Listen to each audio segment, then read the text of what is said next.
welcome to another episode of Nick's Nerd Network. I'm Nick. This is one of my many nerd friends, John, and he's a nerd about gender studies. So we are going to hear more about John and his book that he's published. So let's get to the episode.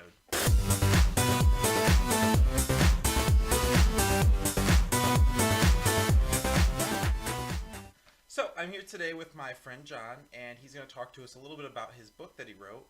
But first, let's get to know you a little bit better. So tell us a little bit about yourself. Sure. I'm a career queer, which means I'm a PhD student in gender and sexuality studies. We like to say career queer because it sounds a little bit classier than professional homosexual. So I research gender and sexuality in popular culture. I also teach classes on gender, sexuality, and race. So everything from Black Lives Matter to TV representations of Latinas to anything else like the Me Too movement. And one of my favorite parts of my job is that some coworkers and I teach really comprehensive sex education for OSU students. So if you imagine like the scene in Mean Girls where the gym teacher says, don't have sex or you will get chlamydia and die, and he spells chlamydia with a K, we sort of do the opposite of that, where it's very holistic, very pleasure-centered, very consent-centered, and focus on all different types of genders and sexualities, with the idea that everybody can be safe and comfortable in the way they pursue relationships and sex. That's awesome. I mean, it's great that you're getting that kind of information out there to people who might not be getting it from their public education. So what are some of the common issues you face teaching gender studies? I think a big issue is that people don't know what gender studies is. I can't tell you how many people, when I tell them I'm in gender studies, they're like, general studies? You can do a PhD in that? And I'm like, no, girl, get with it. The other thing that I love is that once I explain is that once I explain what gender studies is, people's next question is always, oh, is that new? And again, it's like, no, girl. Our department's one of the oldest in the country, and it's been around for 40 years. I think people just have this idea that this must be a new topic. And then once you get people to understand what gender studies is, then you hit a lot of their resistance to talking about issues of gender and sexuality and race.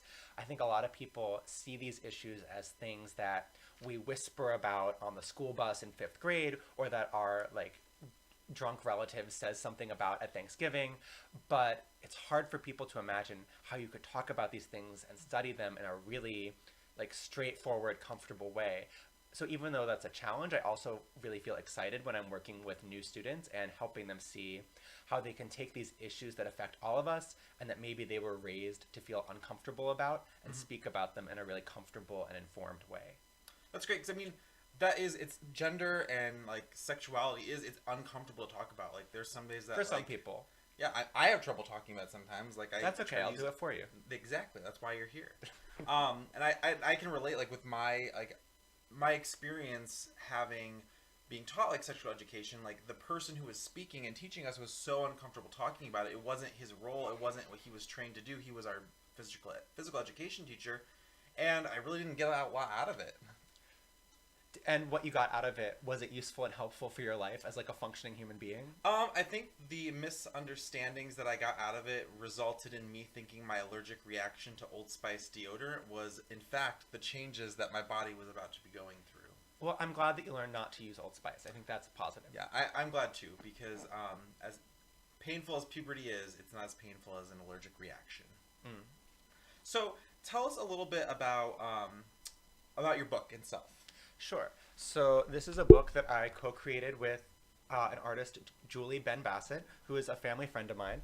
And the book is called You Be You, Explaining Gender, Love, and Family. And it explains to children all the topics that you might learn in an introductory gender studies class, but in a really basic way. So explaining what's the difference between sex and gender and sexual orientation? What does it mean to be transgender? What does it mean to be bisexual? And then also, once you understand all these different kinds of people or experiences, it also explains discrimination and privilege. So it's not enough just to understand that transgender people exist. It's important to understand the challenges trans people face when they're trying to go to the bathroom at work or at school.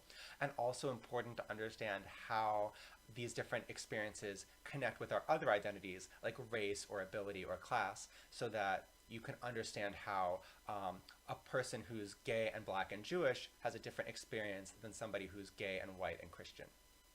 That makes a lot of sense. And I have to say as well, like the illustrations in the book are really beautiful.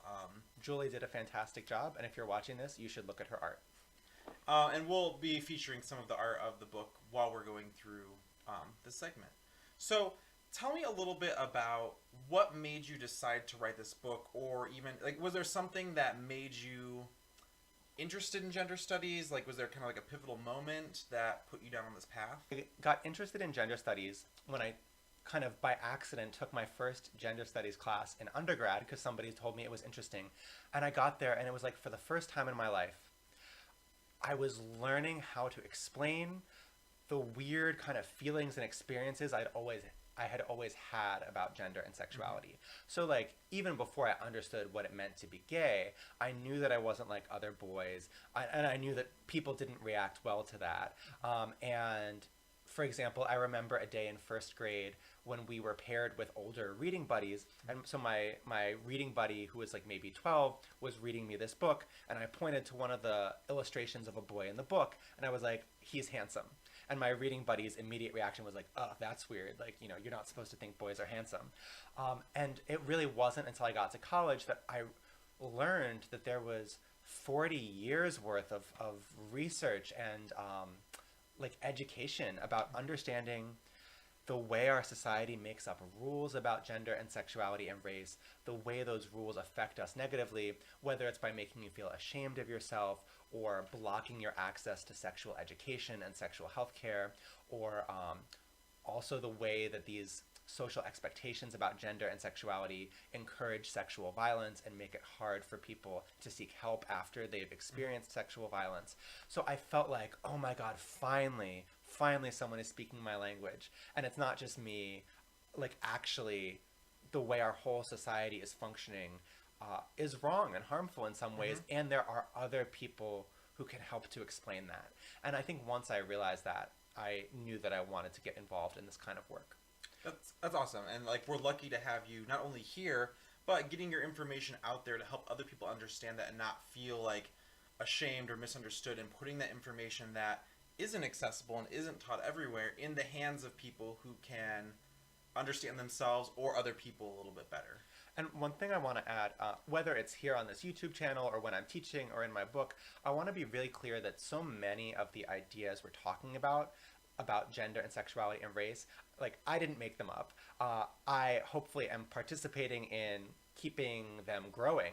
But there's been 40 years of work, especially by women, and especially by women of color, and especially by queer women of color, who often don't get the recognition that they deserve. So I encourage you to look up writers like Ella Shohat or Barbara Christian, Audre Lorde, and, you know, make sure you recognize the contributions of these groups that don't often get recognition. No, that's awesome. Like, I think that if you are interested in these topics after watching this video, you should check out those resources that Jon just listed, and I'll try to leave a link in the description below. So another question that I have for you is this, I don't know if it's a question or not, but like, so gender studies, it can be a controversial topic for some people to talk about. Really? I know. Can you believe it? Like, I think that there might be some politicians that even like run campaigns talking about gender studies and might have some misconceptions. Can you believe that? You know, I'm learning to believe it. It's unbelievable. But with writing this book and putting this book out into the world, have you faced like pushback from people who see this as a controversial topic? Yes, definitely.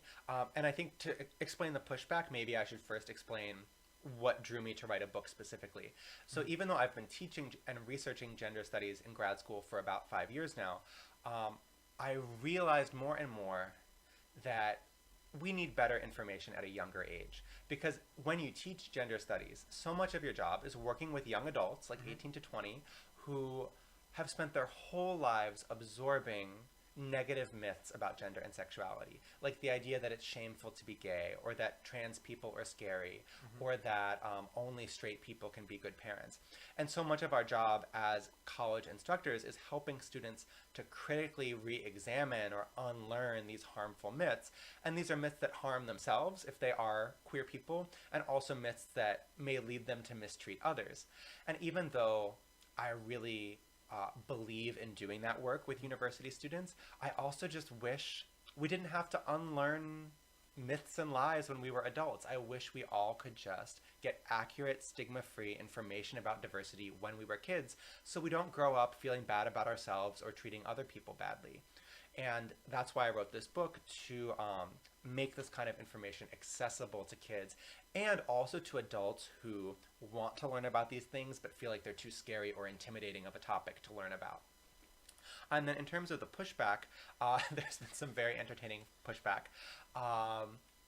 Definitely people who have emailed me or called the office where I work to accuse us of trying to make kids gay, or like push some sort of sinister agenda. And I think what's so important to understand is that kids don't grow up in this bubble vacuum free from any ideas about gender and sexuality. It's not like we're suddenly, with this book, throwing ideas about sexuality and gender onto them. The truth is that from the minute you read Snow White to your kid, or even worse, show them the movie, kids are flooded with ideas about gender and sexuality and race, but ideas that are not very healthy. Like if you rewatch The Little Mermaid, I show a clip from the song Kiss the Girl to my students every semester, and students always gasp when they see how sexual it is. And when Sebastian the Crab says to Prince Eric, "You know you want her." Like, whoa. So my point is, kids are really flooded with messages about gender and sexuality all the time, but as long as those messages are straight and middle class and white, they tend to be treated as wholesome and fine and appropriate, like Sebastian telling the prince, "You know you want her."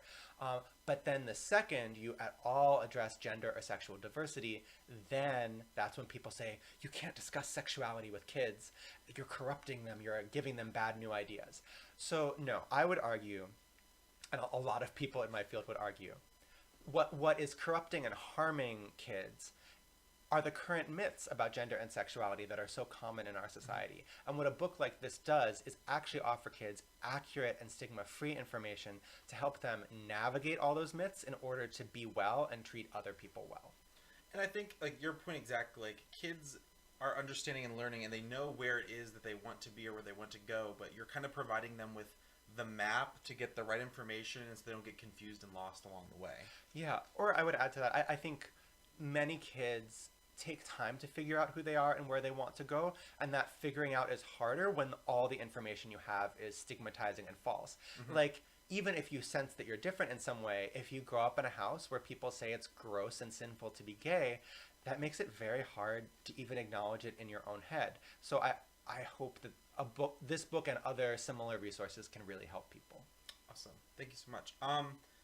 Also, have you considered making this resource available to not only English-speaking countries, but to other countries as well? Yes, the book is now out in 12 languages, with more coming. I'm going to see if I can count them. We've got Chinese, Japanese, Korean, Arabic, Hebrew, Russian, French, Spanish, Portuguese, German, Polish and Greek are coming soon, and Italian. There are some others.